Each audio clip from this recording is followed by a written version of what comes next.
Bom dia, filhos de Elion. Eu espero que todos estejam bem e que vocês estejam aproveitando esse tempo que a gente tem passado em casa para ler mais, para refletir mais acerca da palavra de Deus, até por conta de toda essa situação que nós estamos vivendo. Então, que esse momento sirva para que nós possamos entender melhor, compreender melhor a sua palavra, tá bom? Então, nós vamos dar início à nossa lição de número 4 hoje, né? Estamos falando de Jesus. E todas as vezes que eu penso assim, não, essa lição vai ser mais curtinha, porque já é um assunto mais falado, Deus nos surpreende e acaba sendo uma lição rica em conhecimento, porque a palavra de Deus se renova todos os dias. E apesar de Jesus parecer um assunto tão simples, né? Tipo assim, Jesus, ele nasceu, morreu, ressuscitou e agora nós temos vida eterna. Sempre existe muito a se falar, sempre tem muitas informações a serem dadas, tá bom? Então vamos dar continuidade hoje. O assunto da nossa lição é como se deu o ministério de Jesus. E o nosso texto áureo está lá em João 1:29 e diz assim: No dia seguinte, João viu a Jesus que vinha para ele e disse: Eis o Cordeiro de Deus que tira o pecado do mundo. Esse João é o João Batista, tá bom?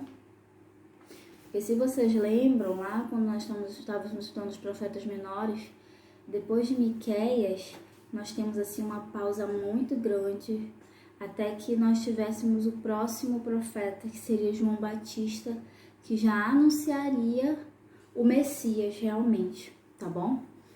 Então vamos lá para nossa leitura bíblica em classe.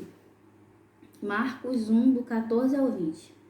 E depois que João foi entregue à prisão, veio Jesus para a Galileia, pregando o evangelho do reino de Deus, e dizendo: O tempo está cumprindo e o reino de Deus está próximo. Arrependei-vos e crede no evangelho.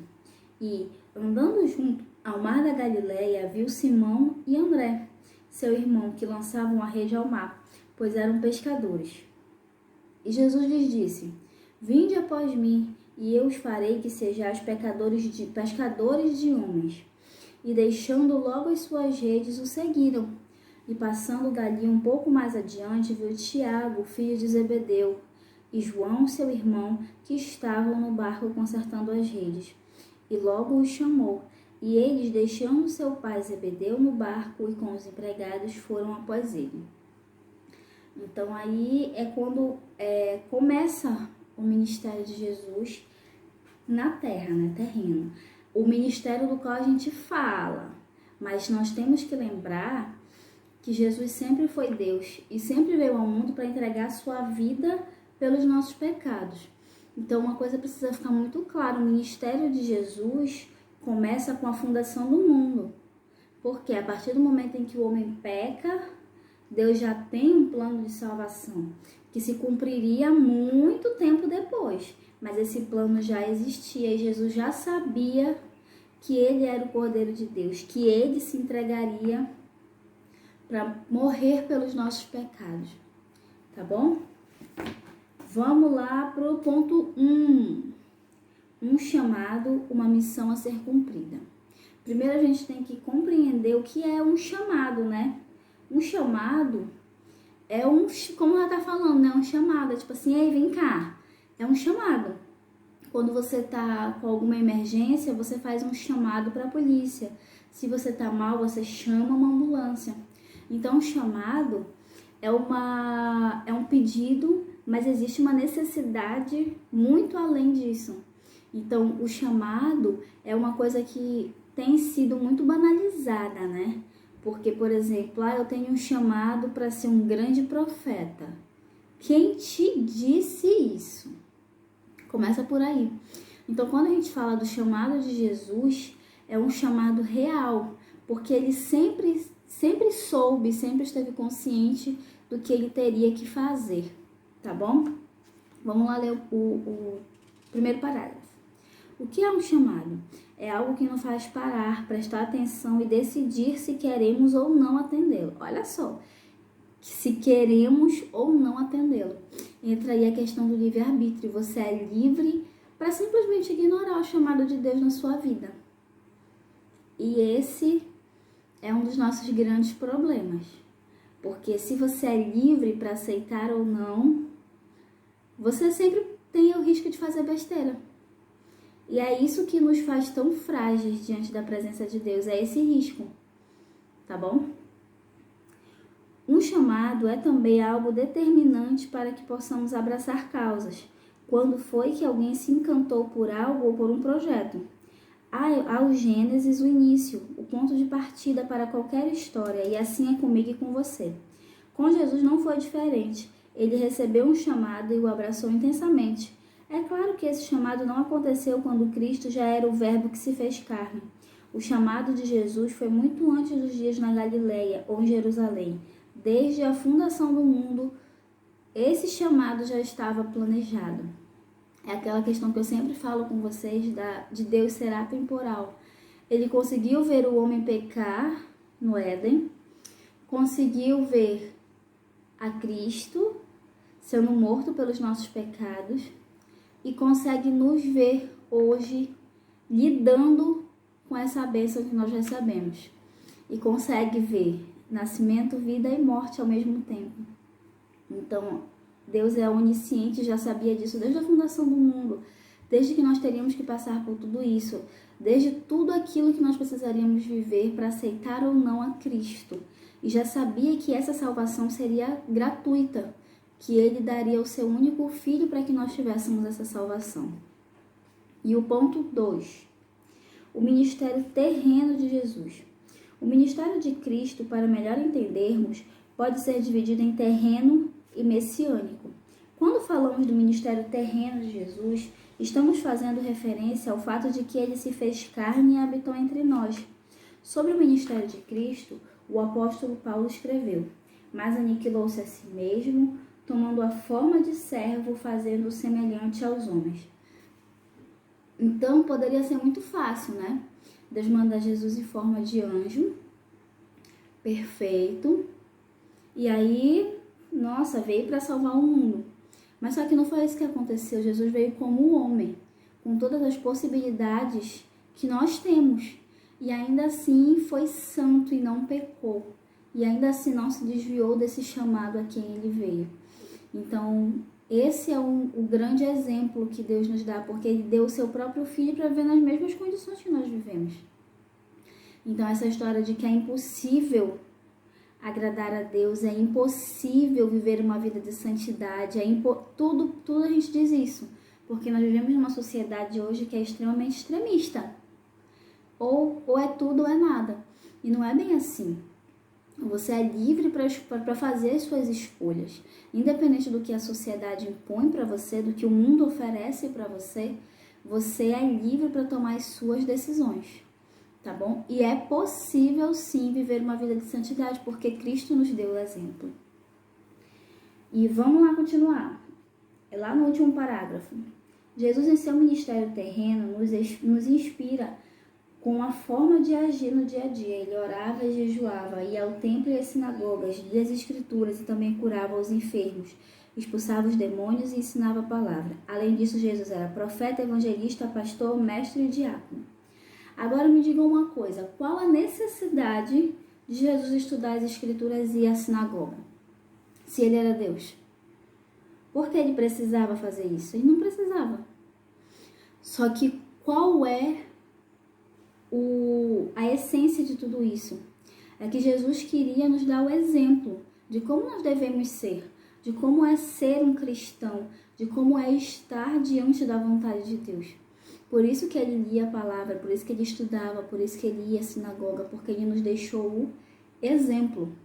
Então, olha só, se Jesus, que era Deus, que era o Verbo encarnado, lia a Bíblia, jejuava e ia à sinagoga, o que nos dá o direito de não fazer isso? Isso aí é uma facada, assim, né? Porque dói. Você pensa, Jesus que era Deus fazia tudo isso e a gente muitas vezes negligencia isso pelo simples fato de querer. Eu não quero ler a Bíblia, eu não quero orar, eu não quero ir à igreja, eu não quero, e são as minhas vontades. Tudo bem? Terceiro, o ministério messiânico de Jesus. O ministério de Jesus foi também messiânico. O que isso significa? Que ele foi o Messias tão esperado e diversas vezes citado nas Escrituras Sagradas. O ministério messiânico de Jesus abrange 3 ofícios: sacerdote, rei e profeta. O ofício sacerdotal de Jesus não tem origem em uma família ou tribo específica, até porque vocês se lembram que quando nós estudamos outras lições, nós vimos que os sacerdotes e tudo vinha da tribo de Levi, e Jesus veio da tribo de Judá, tá bom? Então, o que ele fala aqui desse cumprimento das profecias? Uma das nossas leituras diárias, que eu ainda não consegui me organizar igual como a tia Belle fez, que ficou muito legal, de mandar todos os dias, né, a nossa leitura, foi de Isaías 53. E ele fala exatamente isso, ele narra como seria a história do Messias em Isaías. Olha de quanto tempo atrás nós estamos falando. Então, quando a gente fala sempre que Jesus veio para cumprir essa promessa e tudo, essa promessa foi, olha, é muito antiga. Inclusive está lá no livro de Isaías, certo? E agora eu vou dar uma pausa e a gente vai voltar para o último tópico. Já nós voltamos para o nosso último tópico. Eu peço desculpas pelo corte porque a minha câmera está muito cheia. E aí acabou que eu não controlei o tempo, tá bom? Vamos lá agora pro ponto mais importante, dado as nossas circunstâncias, né? Nós vimos sobre Jesus, vimos sobre o seu ministério, e agora o ponto 4 é: qual é o seu chamado? Essa é uma pergunta, assim, muito tensa. Por quê? Porque muitas das vezes, todo mundo já percebeu qual é o nosso chamado, mas nós não percebemos. Então, às vezes por insegurança, às vezes por simplesmente estar ignorando, mas é um ponto e um pensamento muito delicado, tá bom? Então, vamos lá ler o nosso último tópico. Jesus cumpriu o seu chamado e hoje ele está à direita do Pai. Essa verdade nos inspira, já que atendendo ao nosso chamado, Cristo nos salvou. Mas e você? Qual a sua postura frente a esse exemplo? O que você tem feito para descobrir a vontade do Pai para a sua vida? É preciso buscar e pedir a Deus para que Ele revele a você o seu propósito, para finalmente você dizer sim e viver plenamente tal desafio. A seara é grande e muitas almas estão à sua espera. Dê ouvidos ao chamado de Deus. Como é que eu posso ouvir esse chamado de Deus? Tendo uma vida consagrada a Ele. Eu não vou ouvir esse chamado levando a minha vida de qualquer jeito, até porque quem não obedece a Deus e tem um chamado a ser cumprido, em algum momento será cobrado por isso. E é aquilo que a gente fala, né? É um ditado, mas que se faz muito real. Por quê? Porque se não é pelo amor, é pela dor. Então, se você tem um chamado, mas negligencia a sua vida e a sua vida com Deus, uma hora Deus vai chamar. E esse chamado pode ser doce e suave, ou pode ser doloroso.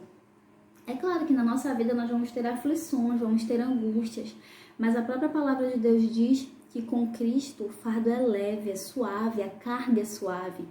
Então é mais fácil estar com Cristo e sofrer as consequências desse chamado do que ignorar esse chamado e ser chamado com dores por Cristo. Porque é uma carga muito grande. Então, que nós possamos ter mais cuidado com a nossa vida com Deus, possamos estar mais dispostos a ouvir qual é esse chamado. A gente tem que pensar sempre no exemplo de Jesus. Olha só quão grande era o chamado e qual o resultado desse chamado. O resultado desse chamado é a nossa vida, é a nossa liberdade hoje. Então, que nós estejamos atentos ao chamado de Cristo e que a história de Jesus sempre se renove na nossa vida, para que nós possamos tirar novos ensinamentos e que Ele nos abençoe grandemente. Eu espero que nós possamos ainda fazer a nossa aula ao vivo na semana que vem com a Belle, porque para nós podermos nos ver vai ser muito legal. A gente precisa desse contato, dessa interação, tá bom? Então eu espero que vocês perguntem e que vocês reajam no grupo e que Deus abençoe vocês e dê graça e sabedoria para que nós possamos viver esse momento realmente com sabedoria, com força, com dignidade e lembrando sempre que acima de qualquer coisa você é cristão e você está no mundo para ser luz, tá bom? Que nós não esqueçamos disso nem um dia da nossa vida. Então, muito obrigada, um bom domingo, tá bom? E fiquem com Deus.